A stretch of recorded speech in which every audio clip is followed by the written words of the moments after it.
Hopefully she can hear us. Maybe.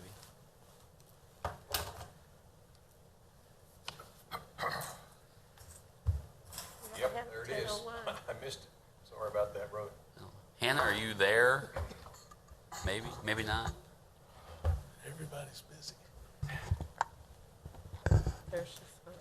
There you are. Can you hear us, Hannah? I sure can. Awesome. All right, well then, tell me when we're live and we'll be live. We are ready. Perfect. Ready? All right. Well, thank you, everybody. I will now call to order the Policy and Finance Committee meeting for this it's Friday. That's not Thursday. Thank goodness it's Friday, May 20th. I guess the first thing, we are all here, so that's good. We have a quorum. We do have minutes from our last meeting. If anyone wants to offer a motion to approve, I would accept that. Move to approve. Second. All right, we have a motion and a second. All those in favor say aye. Aye. Aye. Aye. There's no one left to oppose. All right, with that, we have one item on our agenda today, and that is the ARPA application, some initial guidelines and information, and a draft timeline that we can look at. I do think we, barring some huge crater in our conversation, I think we can get this moving out for at least a look at by the governing body on June 7th after our discussion today. If I'm wrong, that's okay too, if we need to slow it down and take another look, but I do think we're closer than we are farther from being able to do that.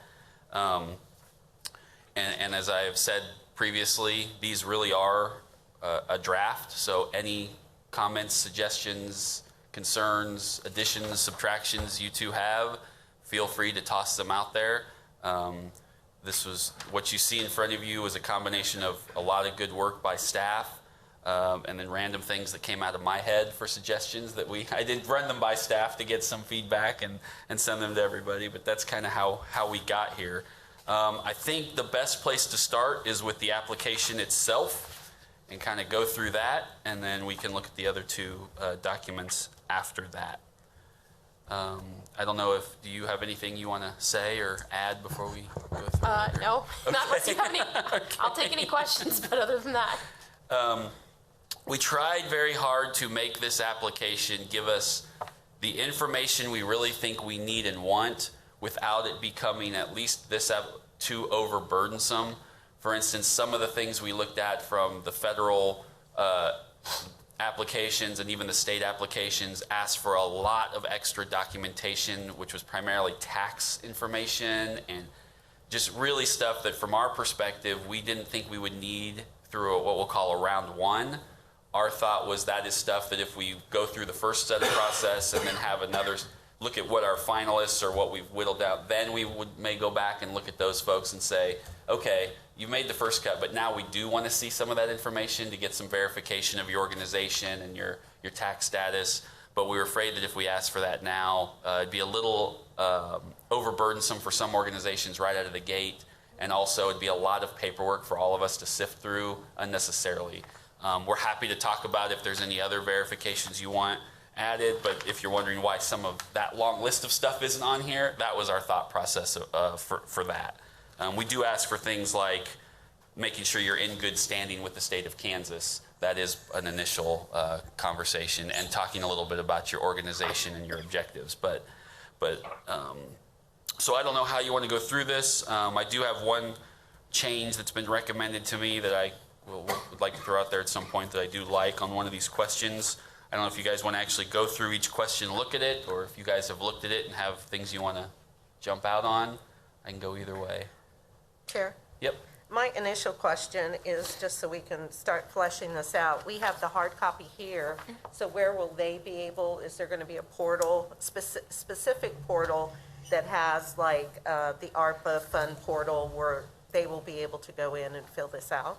So I think the conversation was we would make it, there would be a portal where they could fill out, or we would make it in PDF form where they could type it and, email it or, electronically submit it that way. Okay. Yeah, we want to make sure. So yes, there will be an online version you can fill out, or there will also be like a downloadable, whatever you want to call it, version. So again, we don't want to create a barrier of... Okay, so then some might be able to be handed in through a hard copy, so they would obviously have to have attachment to it because there's 3,000, 3,000 Correct. characters. some may get wordier, Yeah. right? Right, they And could, so- yeah. And so I would just suggest, since we're on the first page, I would just suggest, if it's, because I don't see it on here, just to add, please attach, if they're going to do a hard copy, Yeah. to add any attachments. Good idea. If not, I'll have to bring in my dental loops to see that small. You'll notice it's not unlimited characters. Thank you. See, I do know when to draw the line of limited versus limits. No, I think that that's good because it forces, it forces us all, or anybody applying, to make it tight, so. We did discuss that back and forth. 1,500 characters, 3,000. That was 2,000. 3,000 seemed to be a general average on some of the other applications we looked at across the country. So that's how we landed on that number. One of the things that another council member, after we posted these online the other day, did suggest that I actually thought was at least a change worthwhile talking about was on question 2 on the first page. It currently says, please describe how receiving these funds will benefit the community. The recommendation was that we change that to please describe how receiving the funds will provide long-term benefits for citizens of the community. And I like that. Yeah, I like that change too, because I know our discussion and the general discussion of the council has been that not only are these one-time dollars, but they're meant to do programs that will have a long-term impact, that there's a return on where they're putting those dollars. And so I thought that was a good change, and unless there's an objection, I will give it to staff to Yeah, I agree. fix Chair, that. that's good. Yeah, and Chair, I think that that's really highlighting the fact that we want to amplify the effect of these dollars rather than them going out in a one-time just disbursement to other people. So I really like the wording of that. Thank you for that, council member.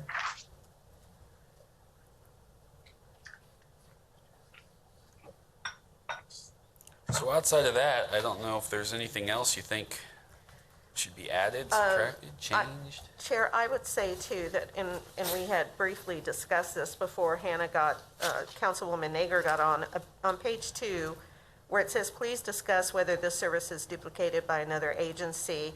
I think that was a very good question that staff and you worked to put on there. And I would say that we kind of need to stay firm with that. We may find, that there's going to be, well, I don't know. And we know that organizations are really busy. Sometimes that, they can be short-staffed. But I think what this will help do is it will help us as a city get a window into how connected they may or may not be with other organizations, and also help us to become more cognizant of where duplication of services may be. And we know that that's something that while, people may have their heart in the right place, may not always actually serve the public the best. So I would just say, I would kind of push on that we need to make sure that if somebody says, I don't know, how do I do that or whatever, that we anticipate that. I don't know if there's any, any guidance that we might give on how to figure that out, but that we do not shy away from having that particular one answered. Can I ask a follow-up question? That being said, do you want the character limit to be more than 3,000 characters for that question, or do you think that's enough to give it a good answer? Honestly, I would have to see on a piece of paper how many characters 3,000 I looked it up. It's between 430 words and 750 words.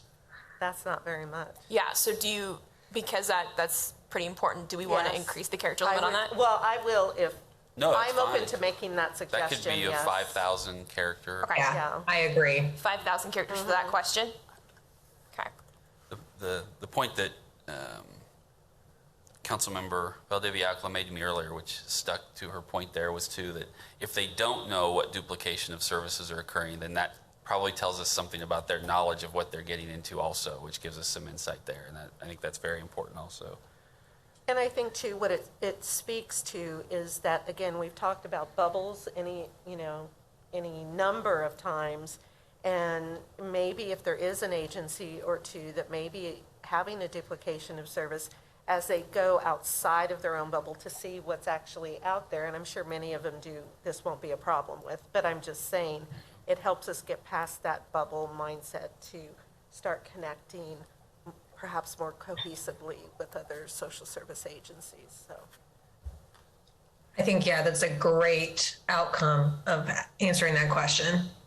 Okay. Perfect. Chair, I do have something that at the top of page 2, with the first question, how has the pandemic affected your organization? I would like to go ahead and modify that to how has the pandemic impacted the effectiveness of your organization? Works for me. Okay. Just to be very clear about, we're looking at the impact on the community. We've all been through a whole lot of stuff, and we all sympathize with the fact that people have been sick, that sort of stuff. But to really cut to the chase and make sure that we're getting, how has it impacted the people you serve more than you guys? No, I think that's a good change because there's a few things we know impacted everybody, right? I mean, they're all going to say rightfully so that there was a financial impact, a staffing impact. Some of those are just sadly universal and it hit everybody. But I think with that change, we do get a little more insight into how, a little more specific to something that may be to their organization or what they're trying to do beyond the same answers we're going to get that are going to be across the board.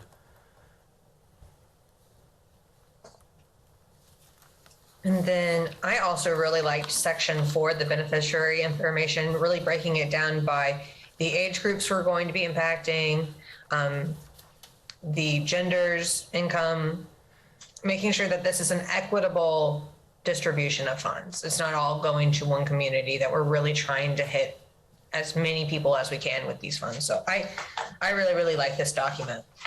I think you guys all did a really great job. Thank you for working on it.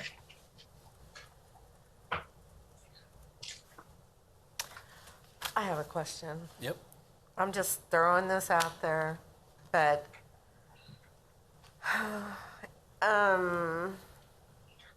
looking at, I'm thinking about the housing study on this, and I'm not trying to stir the pot too much, but I'm thinking about the percentages that came up about like LMI, you know, white folks, more specifically, struggling Black community and brown community.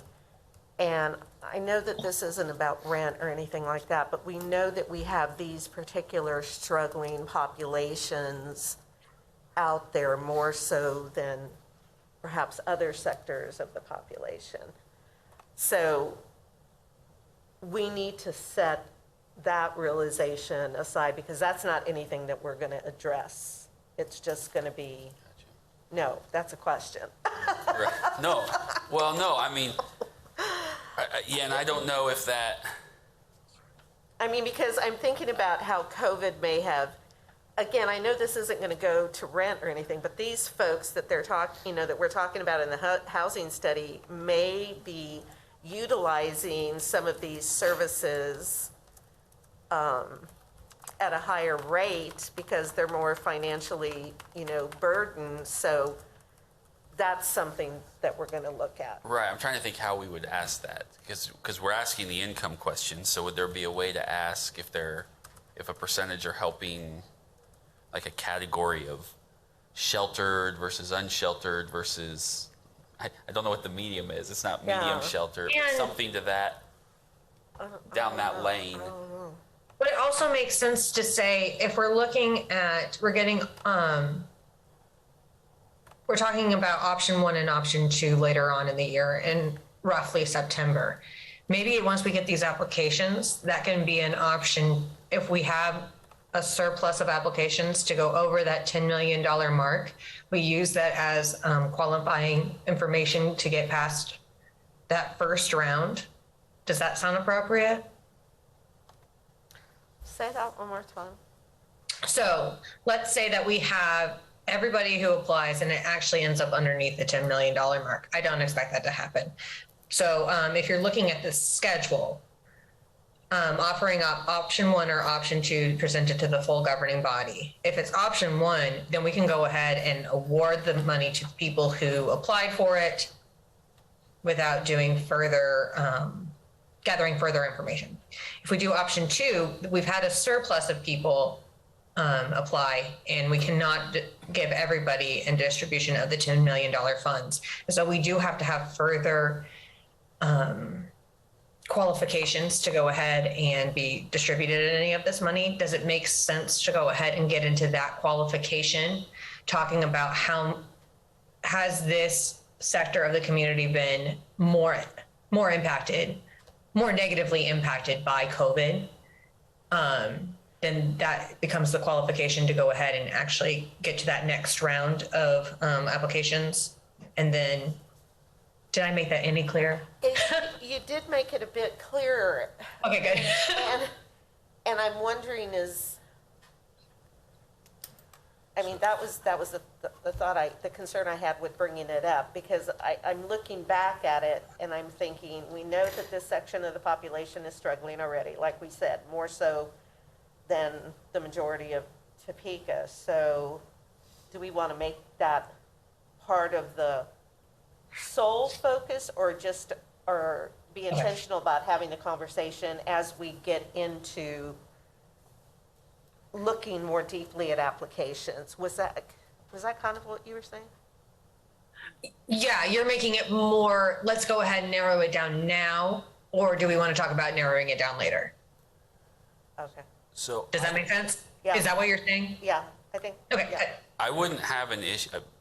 I'm okay with either suggestion. As I'm sitting here writing notes, since the beneficiary information is pretty, age, race, sex, all that stuff. I mean, I don't have a problem or if we want to ask a question, we may want to think about but asking, my categories I just did now would be sheltered, unsheltered, transitory, or transition, how people who are in flux, and then an other for people who say, well, we kind of, which would then maybe capture what you're looking, at least give us some idea of what population of those individuals is their organization serving.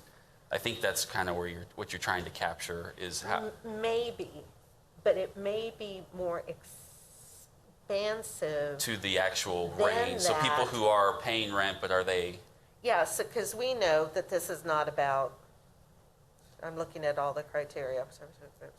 Yeah, and those will. Eviction could change. prevention, okay, well, let's say eviction prevention wasn't in there. What I'm saying is, I don't know if I know exactly what I'm saying, but what I do know is that I think somewhere in this process, we have to have a dialogue about that pressing issues that came out of the housing study. And could there be any correlation on how it would impact this application process with the social service agencies? And if they reach out and work with some of the populations that were so pointed out in the housing study, does that make more sense? Yes. Like, have the dialogue and see if that makes any difference in this. Right? That makes sense to me. I Yeah. think some of that will come out in their answers, but maybe it's as simple as adding another question to ask them if their program assists with housing or rental.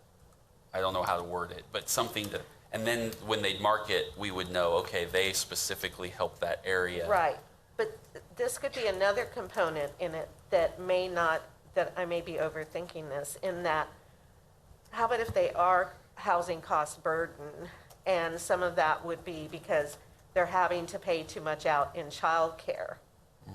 And so if the relief for some of these designated groups could come from childcare, then that would free up more money for them to pay their rent. And see, what I really don't want to do is I don't want to make this process more difficult.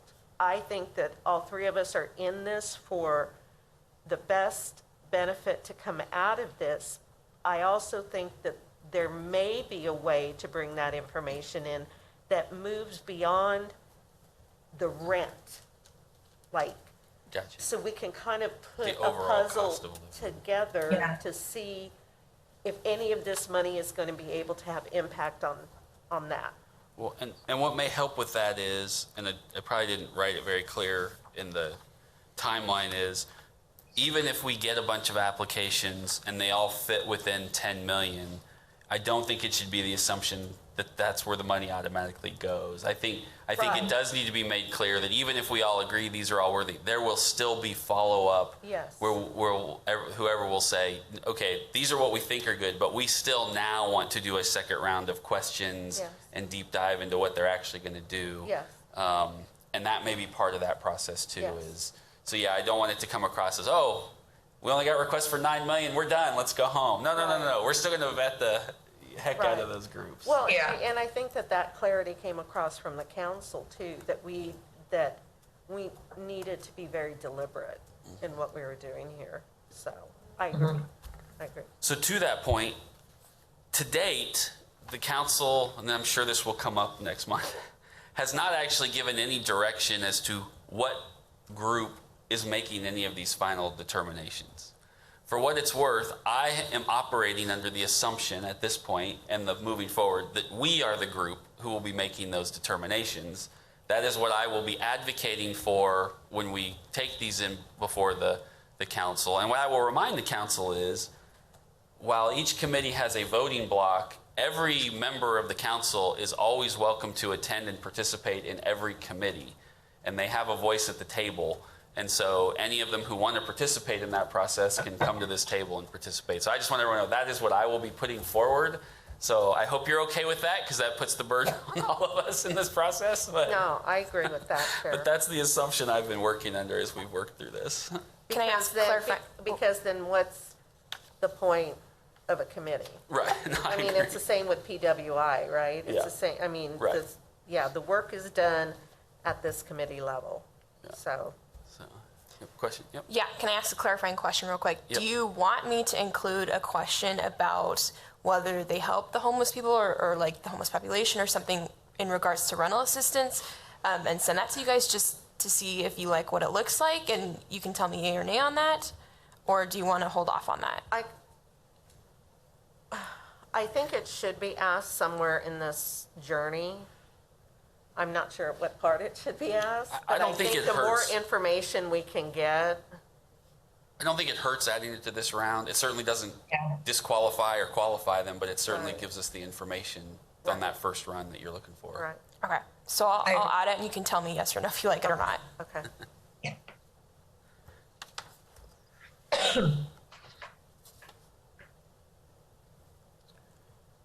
Is there anything else on the application itself?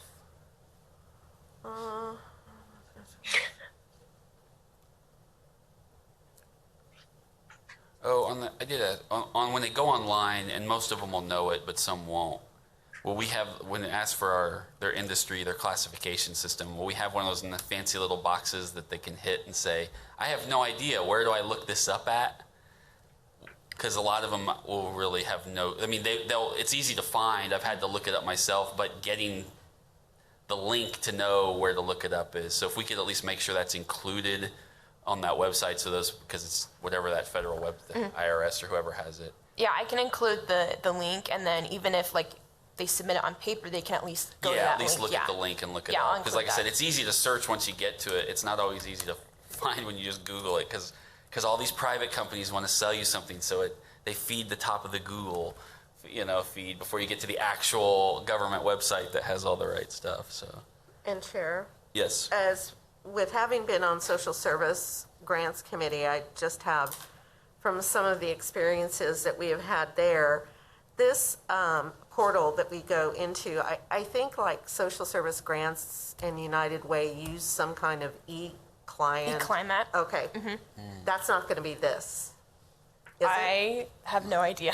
Okay, so I would like not to our find out intent. about, do you know? no? No. Do you know, City Manager or Steve, Okay, that it won't be that? okay. Do we know what system it will be? This will just be a straight. I think it's going to be similar to like our City Manager questionnaire. I mean, the same format that we create Okay. internally. Okay, so some of the things that we ran into with social service grants, and I think actually the first year I was on it, we were in an older system and then we went on to a newer system. At any rate, will people that want to apply be able to stop in the middle of what they're doing, get out, and then go back in and their information will be saved? That is huge, huge. So can we find out about that? Can they currently do that with social service grants now? They were supposed to have been They able can. to. They can. Yeah. Okay, so Yeah. can you look into that for us? Yep. Because, yeah, that is going to be an issue, especially for these smaller groups who look at it, fill out half of it, realize I need to go talk to somebody to get the answers to these other questions. I really don't want to have to start over. And it's like a lot of things. They may not know they need to go make that request of somebody until they've gotten halfway through the application and realize, oh, man, I should have. Yeah, I'll look into it and get you an answer. Okay. The second question is,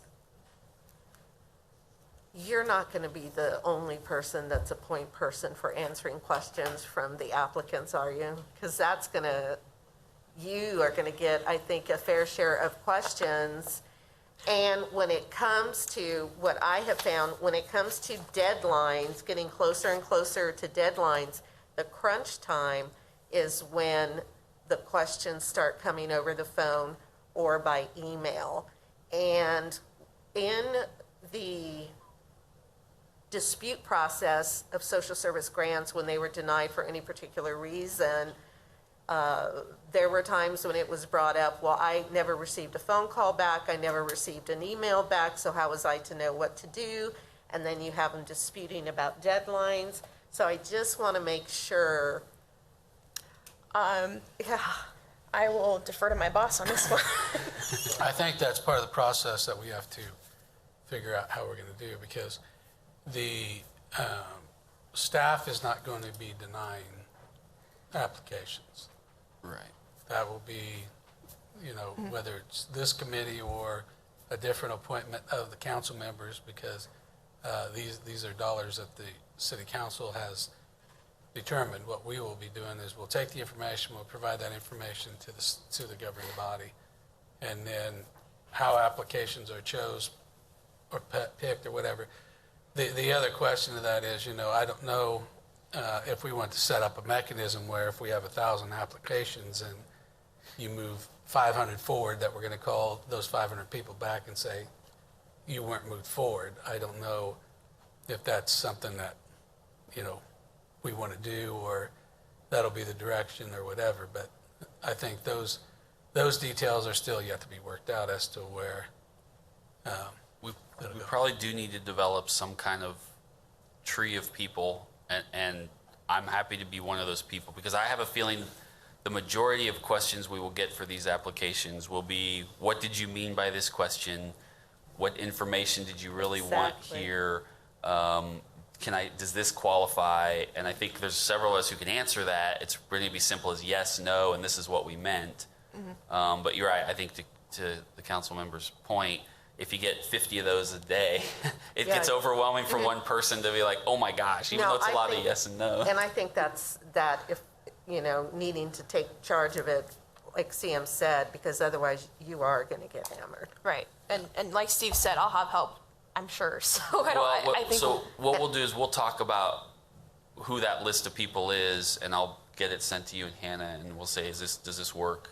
Any other suggestions? But have that group that we know those messages all go to, so we can all make sure they're getting So filtered to us. So let's then talk about the window then. Let's say that June 14th, the governing body does approve the application. Does that mean shortly after that this will go live? And then you have a deadline of June 20? Oh, no, Right. wait. Applications open for submission, applications closed. Right. So, So it'd be there's about a 30 month. It's a month. There's about a month period of time.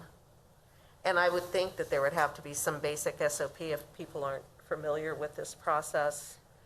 Like in the change in our culture of property maintenance, there's probably going to be some help that Monique's going to need on her end. So she's going to have to develop an SOP for people that, may be helping her on the phones that aren't not as intimately familiar as, as you are.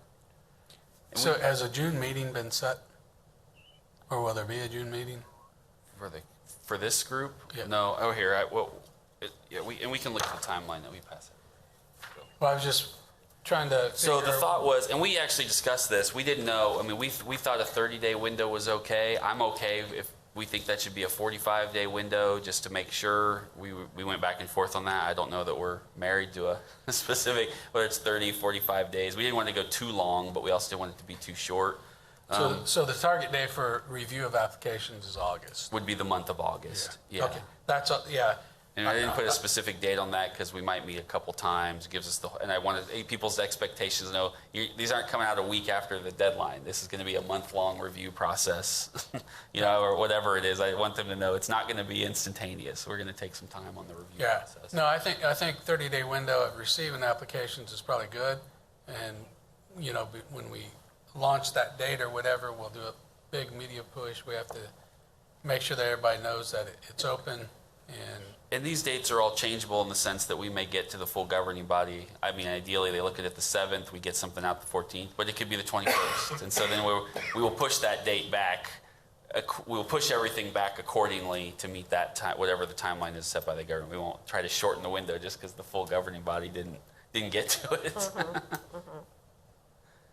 Yeah. Oh, sorry. Question, would it be helpful if we did some sort of like webinar or something where we walk people through the application to help mitigate some of those calls that we could get? Because we'd certainly look into doing something where we walk them through, this is what we're looking for, this is what we want, and that can help mitigate Yes. the calls that I get. Yes, because social service grants does that as Right. well. Yeah, I think that would reduce. And I'm going to just strongly encourage too, for whoever helps in the answering of the questions, I don't know if there's going to be a portal within that portal or any ability, flexibility that you are going to be able to have when somebody calls, that gets documented. Because this process of dispute, and again, it may not even happen here. I'm not saying that. What I'm just saying is document when a call comes in or an email comes in. Save it all so that we'll have it to refer back to, because that has come up a number of times in SSG. So. Okay.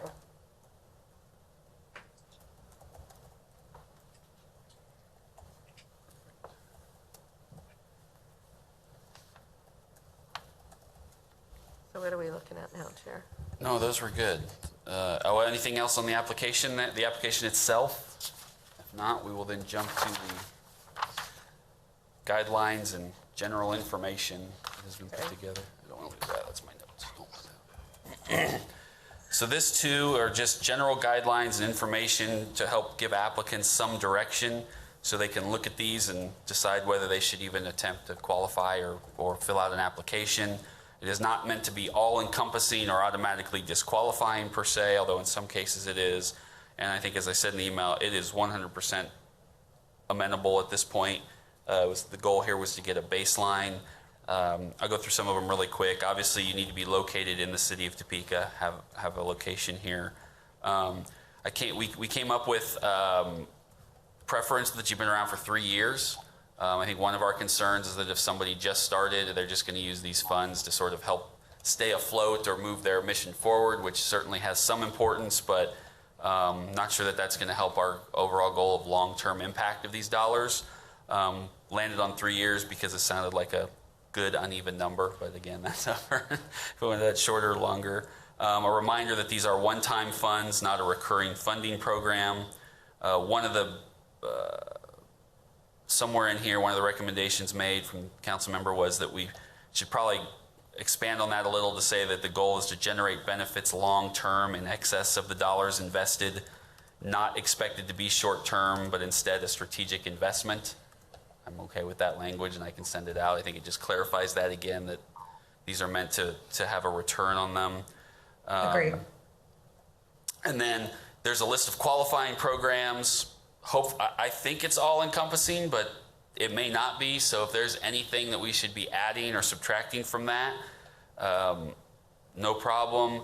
There are some things the funds cannot be used for, at least in our eyes, and that's we're not here to pay off your debt. You can't replenish savings funds. You can't use it to pay off any settlements or court judgments. You can't use it to just fill a budget shortfall. We put on here wage payments or salaries. That may be a little too broad for what we meant. So I'm not sure. We need to either remove that or clarify it to some degree. Same with employee recruitment. But the flip side is we want to find a way to word it to say you can't just fill this to pay salaries. It's meant to actually go to programming.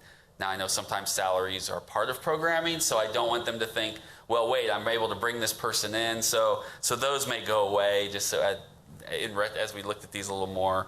You cannot use it to offset any property tax payments or payment of back taxes. You cannot use it to pay off any principal or interest on a loan or a debt that you have.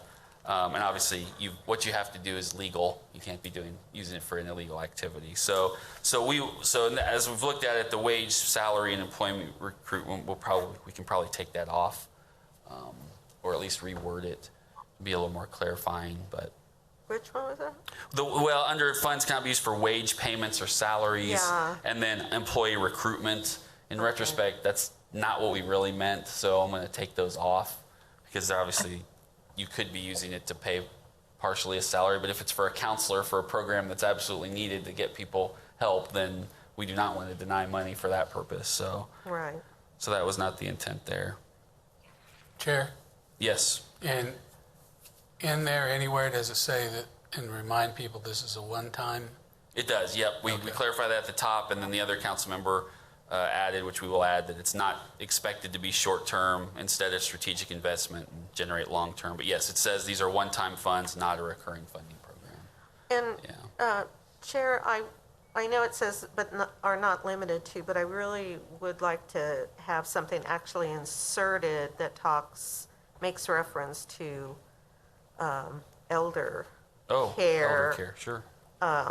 No, That's not into the homes. I'm Gotcha. thinking of the multiplicity of senior centers that we have. elder care, yep.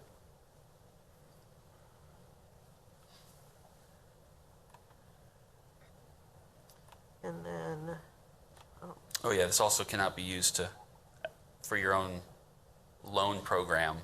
You don't get to use it to then go loan to somebody else at a 300% interest rate. Want to make sure you're not. And we did put on here, I know it was discussed multiple times when we had our larger meeting with the governing body about whether you should just be disqualified if you've received other COVID funds. I think we had two organizations, though, that made some good points, both whether it was United Way or Jayhawk Area on Agency, and you said, yeah, the problem with that is sometimes we're the hub for the group, and then those funds get sent to others. And so I think at this point we just landed on that's not a disqualifier. We ask if you have received it, so we have it as a reference, but we're going to make it clear that does not automatically disqualify you for this program. and then there was also the question, I know it says here, drug prevention and treatment. Would specific non-drug or alcohol treatment, mental health issues, would that come under the generic public health and safety? It would, but I'm happy adding a more, Because we know we are like a mental health care. in a mental health crisis, so Yep. mental health. Mental health care and services. Yeah.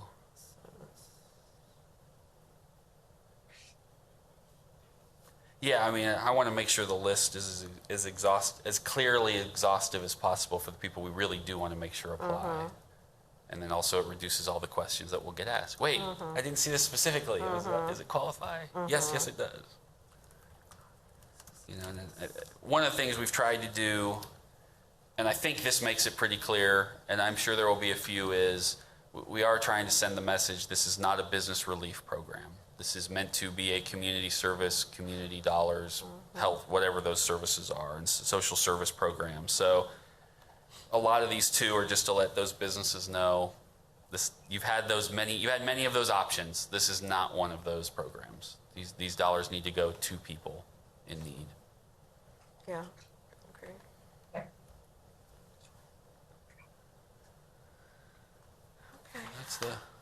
That's that. Hopefully it'll help. And like I said, I'm sure there will be some suggestions when we move up the chain, and that's fine. That's the goal. Yeah. there's nothing else on that, then the last thing, which we sort of touched on a little, was the timeline. And again, this is amenable. I just figured get something down to at least show us some path and direction. If we don't get stuff approved, like I said, we'll push everything out accordingly. And option one, and like I said, option one, we maybe I'll make that a little clearer before we present to the full governing body, but it is not intended to mean you just all get the money when you qualify. There will be a follow-up even if to make a vetting process. So I think it's a realistic timeline. If not, tell me, because we're the three may end up doing the work. But I think, as I said before, the goal is not to hurry this thing. It has been to do it right. But I also think once we get into it, we can certainly move it forward to be done with it before the end of the year. So then, Chair, with the changes that are going to be happening in the application process, were we hoping that we were going to be able to vote on this for approval today for June 7th meeting? So now we'll have to, since changes need to be made, we're going to have to... Yeah, my hope was we could approve it today contingent upon those changes, which we will send to you folks. Okay. And then if we send them and you say those aren't right, I am happy to say, okay, it'll be June 14th because we need to make sure everyone's on board. Because I think most of these changes can be done Yeah, I was going to say, next week. I mean, I can get these changes sent to you guys today. Okay. So if that would help, and then... Monday's fine, too. Monday's fine. Yeah, Today's Monday's good. fine. We appreciate it. But I mean, it's a couple of changes, so I can get those done. Okay. And then maybe we can talk Monday or later about some of those other follow-ups to make sure we're looking at the webinar decision process and those things that the council member had to make sure those are part of this proposal also when we send it up. Yep. And then we've worked through those. Okay. So then we'll be voting on this? Yeah, because I think if we can get it on the publicly on the agenda and then it's posted the next week, people can see the documents and start giving us feedback. Okay. That sounds great. Chair, the only thing I would go ahead and amend with the option one is that it is on the additional information may be requested of the applicants at this time. Let's just change it from may to will. Okay. I think clarifies it enough. Yep, that's good. I think that's in there a couple times. I'll make that change. Sounds good. And I'm fine with Monday being when we look at those changes.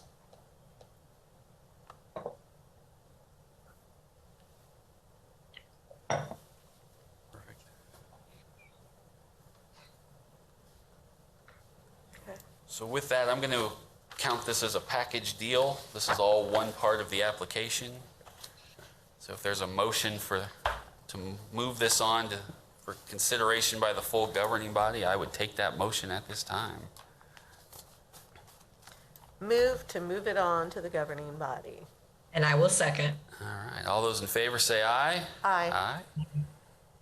Anyone opposed? No? All right. There's no one left, so perfect. Hey, we're doing good work, people. I'll just make a comment real quick, Chair. Yes, ma'am, of course. This is exciting to know that we're getting started finally. I think we will all be working rather closely together. Good work for everything that you have done and for being so flexible with the changes that need to be made to make this hopefully easier on you and whoever's going to be working with you, and easier for, not in a too easy way, for those that are going to be applying for the money. And so I think that this is setting a really good tone, because I feel like, we all want to work together really hard on this. So I think that will bring about good results. So thank you. You're welcome. I agree. Yes, Thank you. thank you so much. You guys have done great work. All right. Well, technically next on the agenda is other items. I have no other items. Does anyone else, staff or council members? Can I say something? Yeah. Chair? This is in the beginning stages. We don't know where this may land yet, but I've been talking with city manager and staff, and we've been having some meetings about, just learning more about Built for Zero, which is the initiative that is for dealing with and greatly reducing the chronic unsheltered population. And so with that, as this progresses, to see if this is doable within the city of Topeka, could we possibly find a home for that here for future discussions and wanted to see what, what your thoughts were on that and Councilwoman Naeger's thoughts for having this committee be that crib for this. I do have a thought. Do you have a thought first before I? Okay. I can tell your thought. I am happy to take that up in this committee, and I think it's got to start somewhere for the discussion so that some of us can get educated and we can get some honest discussions with staff about what they think is reasonable and what we think is reasonable, and all that fun conversation that'll go into it, because I do think it's an issue we've got to start addressing. And so I'm happy to take that on in this committee. I think that after the 4th of July, we have an issue that I've talked with staff about to bring you folks on some residency issues, and that's probably also a good time to look at that. So we can plug those two things in as our after 4th of July discussion, if that's okay, and go from there. Okay. And that way by then we'll be in the middle of this process too, but also kind of past part of it. So Right. it won't, so we can Right. multitask, Right. but that seems like a good time if that'll work. I think Hannah had something. Yeah, and I agree. I think starting on the committee level with it too, making sure that we have a core group of people that are really educated on this and can speak more to its benefits, and figuring out how we can plug these ideas and practices into Topeka in the best way possible. I think this is a really productive way to go about it. So I'm absolutely on board. Perfect. Anything else, Councilmember? Oh, sorry. Chair, real You're quick. sitting there now. You just showed up. Well, I just- I didn't think you were quick. Wanted to follow up real quick. Councilwoman, we have put 2 staff members on researching the Built for Zero project. So we should have some information here in the next few weeks to present to the city manager, to bring back to this committee. So we are in the middle of doing that research. Okay, thank you. Perfect. Anything else for the good of the body? All right, it's Friday. Let's get out of here. Thank you, everybody. We're adjourned. Thanks, Chair. See you, Hannah, Councilwoman Naeger. Bye, Councilwoman Christina Valdivia, Alcala. Okay, have a good weekend. Good weekend, guys.